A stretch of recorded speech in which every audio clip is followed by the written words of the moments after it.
Saudações cristãs a todos, com a santa paz de Deus, no grato e doce amor de Jesus Cristo. Desejo eu a todos, irmãos, que Deus do céu vos abençoe em todos os aspectos das tuas vidas e que a luz de Deus vos guie em toda a verdade e justiça. Queridos, o tema que quero abordar hoje é sobre a contenda, a disputa que houve entre Satanás e o arcanjo Miguel a respeito do corpo já póstumo de Moisés.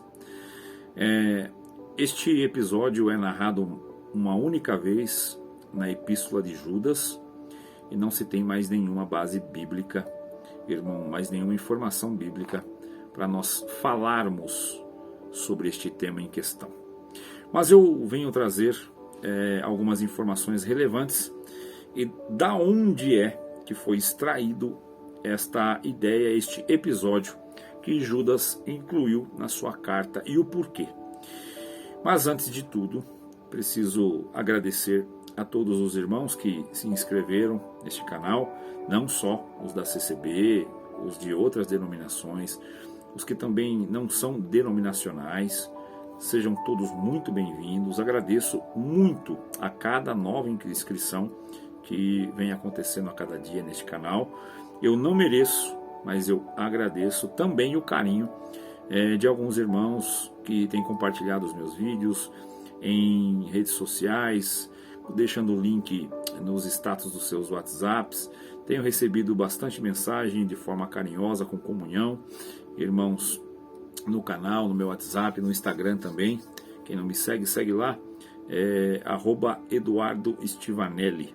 Eu deixo sempre na descrição dos vídeos no Instagram e posto algumas coisas diferentes lá. E as lives, quando Deus prepara, eu faço por lá primeiro e só no outro dia eu posto aqui no canal.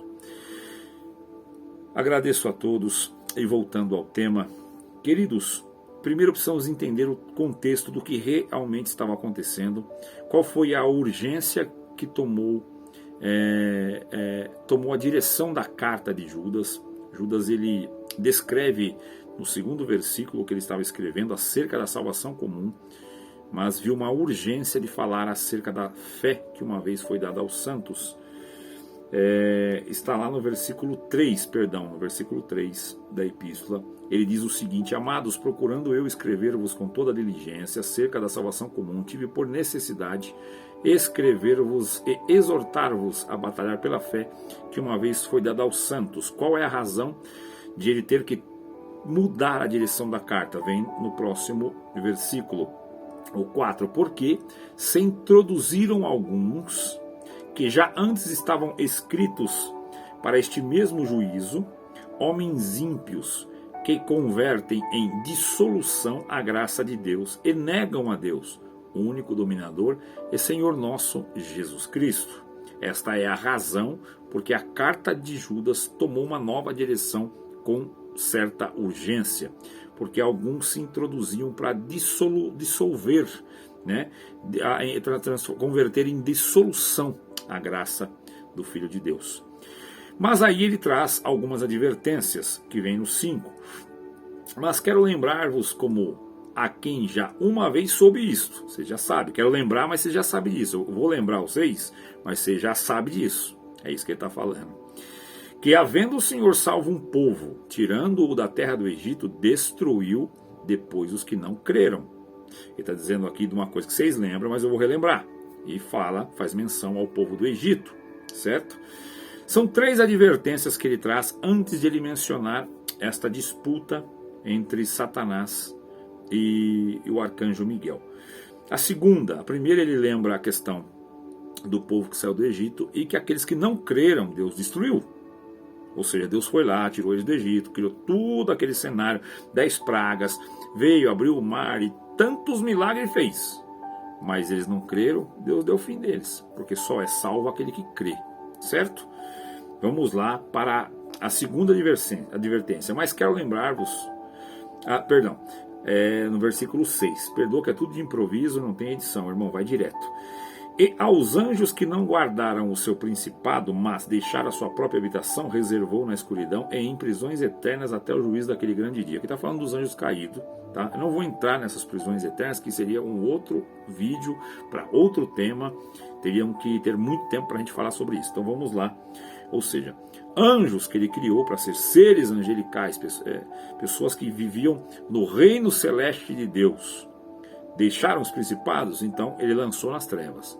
Ou seja, desobedeceram a sua ordem, ou seja, desobedeceram, pecaram contra Deus, trevas, não teve outra conversa. E a terceira advertência, ele trazendo lembrança de Sodoma e Gomorra, né? Que diz o seguinte: assim como Sodoma e Gomorra, as cidades circunvizinhas, que havendo-se entregue à fornicação, como aqueles, e ido após outra carne, foram postas por exemplo, sofrendo a pena de fogo eterno. Vejam bem, ele traz aqui a questão de Sodoma e Gomorra e as cidades circunvizinhas, que é muito conhecido, a questão da perversão que havia naquela cidade, a sodomização, irmãos, enfim, que o Senhor executou juízo, acendeu-se a sua ira, e a ira é a aplicação da justiça de Deus, né? Já trouxe um vídeo a respeito antes. Então ele traz esses 3 exemplos, fazendo menção a estas pessoas que estão introduzindo-se no meio cristão e dissolvendo a ideia da graça, negando a existência de Deus e acabando com a fé dos imaturos. Mas ele precisou mudar o teor da carta para cuidar da fé que uma vez foi dada aos santos, porque ela não será dada de novo. Eu preciso cuidar que vocês não percam esta fé. Então por isso ele fez essa escrita e direcionou ela para guardar o povo que estava sendo dissolvido por estes homens perversos.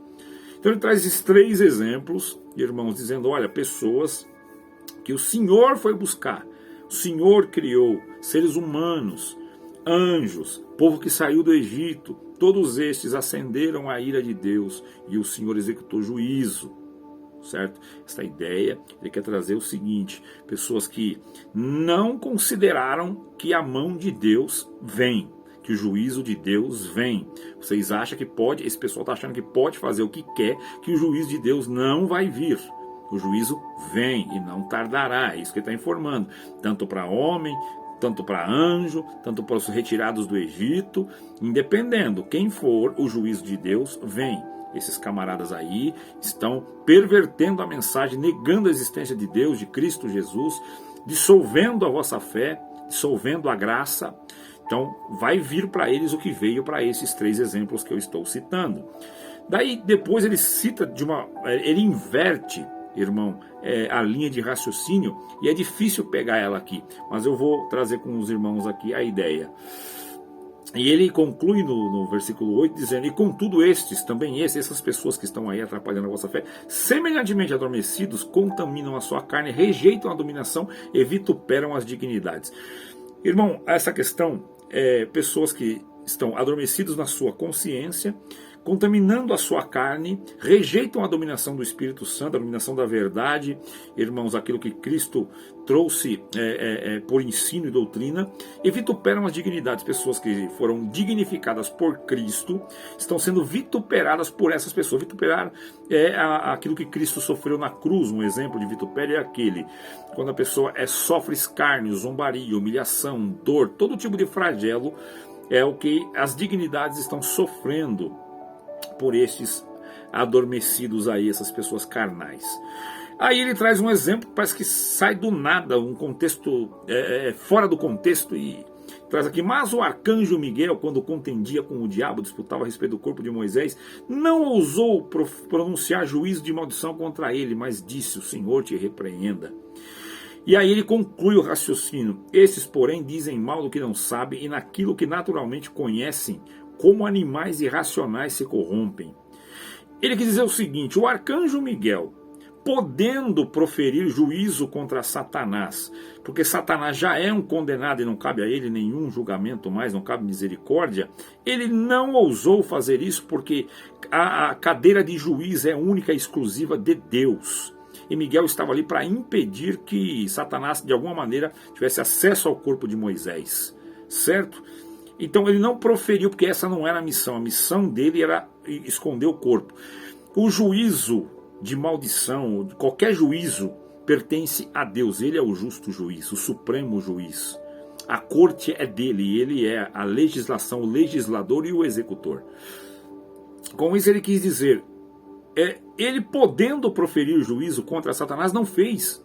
Ele podendo, Satanás sendo quem é, deveria receber maldição, mas não. Ele sabe que isso pertence ao Pai. Agora esses aí estão proferindo juízo contra os santos de Deus, contra aqueles que defendem as coisas de Deus. Ou seja, veja o quanto essas pessoas estão incorrendo em pecado e a mão de Deus vai vir depressa. Ele trouxe 3 exemplos anteriores, Sodoma, os anjos e os saídos do Egito. E depois trouxe o exemplo do arcanjo Miguel, que não executou juízo. Guardou isso para Deus e Satanás merecia. Ou seja, com o exemplo do arcanjo Miguel, está falando, sendo o arcanjo quem é, não fez juízo de Satanás. E esses aí, sendo quem são, carnais imundos, proferem juízo contra aqueles que servem a Deus, vituperando as dignidades. Ai deles, aí ele segue no próximo verso, no 11. Ai deles, porque entraram pelo caminho de Caim e foram levados pelo engano do prêmio de Balaão e pereceram na contradição de Coré. Queridos, para esse vídeo não ficar tão longo, da onde é que Judas extrai a ideia desta contenda, dessa disputa entre Satanás e o arcanjo Miguel? De um livro apócrifo. Na verdade são 2 livros que se tornaram em um. São 2 livros que já não se acham mais. O nome é Assunção de Moisés e o outro é o Testamento de Moisés. Esses livros eles se corromperam pelo tempo. Depois foi feita uma obra só, unificando. Quem reescreveu pegou a fragmentação de um livro e de outro e fez um livro só, ficou o nome Assunção de Moisés, também como sendo uma única obra. É uma obra de 12 capítulos, onde este livro narrava este embate entre Satanás e o arcanjo Miguel pelo corpo de Moisés. Este livro se perdeu com o tempo, não se acha mais. Mesmo se você pesquisar, irmãos, existem partes fragmentadas, PDFs na internet que você pode baixar e fazer a leitura, mas não vai estar este ponto. Este ponto se perdeu com o tempo, irmãos, e o que tem agora é o que sobrou. Ainda até porque, irmãos, do hebraico que foi escrito, traduziram do hebraico para o grego, do grego para o latim. Nós temos acesso à obra já depois do latim. As primeiras se perderam, a hebraica se perdeu, do grego se perdeu. Nós tivemos acesso a do latim, da nossa época, né? Que conseguiram esta última obra, ela resta do latim. Porém, ficou problemas idiomáticos do hebraico antigo que não se resolveram, não se solucionaram nem na tradução do grego e nem do grego para o latim. Permaneceu insolúvel e se perdeu na história, né? O hebraico muito antigo, e não conseguiu solucionar, então agora também não se soluciona mais. É daí que se extrai a ideia que Judas traz sobre este ponto, o que é que Satanás queria com o corpo de Moisés. Existem algumas teorias, mas eu defendo uma só e pretendo falar para os irmãos neste vídeo, que é o seguinte. Fica comigo até o final para você entender. O povo que Moisés tirou do Egito tinha uma inclinação muito grande pela idolatria, porque eles viveram, após a morte de José, viveram no Egito e depois de um tempo se tornaram escravos, né? E quando Moisés tira de lá, tira um povo escravo. Esse povo perdeu, de certa forma, a referência do Deus de Abraão, Isaque e Jacó. E de José, até porque José, Zafenat Paneah, ele mesmo se tornou um governador, Deus o colocou. E os irmãos têm informações na escritura que ele vivia como um egípcio, né, de cabeça raspada, maquiado, com as vestes do Egito. Irmão, tanto é que a família não o reconheceu, os irmãos não o reconheceu. Enfim, o que eu quero dizer com isso? O povo que saiu do Egito era um povo idólatra. Vide o exemplo quando Moisés subiu no cume do monte e voltou com as tábuas do mandamento. O povo tinha derretido o ouro e feito um bezerro para adoração e idolatria. Era um povo que tinha uma facilidade, era muito voltado. Porque o Egito é um berço da idolatria, né? E do politeísmo, são muitos deuses. irmãos, e eles cresceram dentro daquele lugar, são gerações, aproximadamente 400 anos, então são gerações ali dentro, que se infectaram com a idolatria, e a referência de adoração a Deus é na base da idolatria. Então, quando Satanás disputava pelo corpo, eu acredito, este é o meu pensamento, tá? Eu não tenho base bíblica, é por conclusão, por obviedade, né? Como esse povo era muito voltado à idolatria, se tivessem acesso ao corpo de Moisés, ele ia se tornar um totem de idolatria. E o povo ia se perverter mais uma vez, ia dar um jeito de mumificar o corpo, embalsamar para ter uma referência de adoração a Moisés, desviando-se, como sempre, Satanás, fazer com que a criação não adore o Criador e sim a criatura. Então, Moisés também, sendo o servo de Deus, quem foi, o Senhor deu a ele um sepultamento digno e escondeu o corpo dele, até hoje ninguém acha, porque se achasse, se tornaria idolatria, né? Então, para que o povo não se pervertesse, um povo que não aguentou ficar os dias que Moisés ficou no monte, já fez um bezerro para adorar, você imagina, depois de Moisés morto, se não venerariam o corpo dele como um ídolo de adoração. E toda a honra, glória e louvor pertence única e exclusivamente a Deus. Este é o vídeo de hoje, eu espero que os irmãos tenham gostado. Acredito que tem muita riqueza nesse conteúdo. Deus os abençoe, fiquem com Deus. A todos, Deus os abençoe.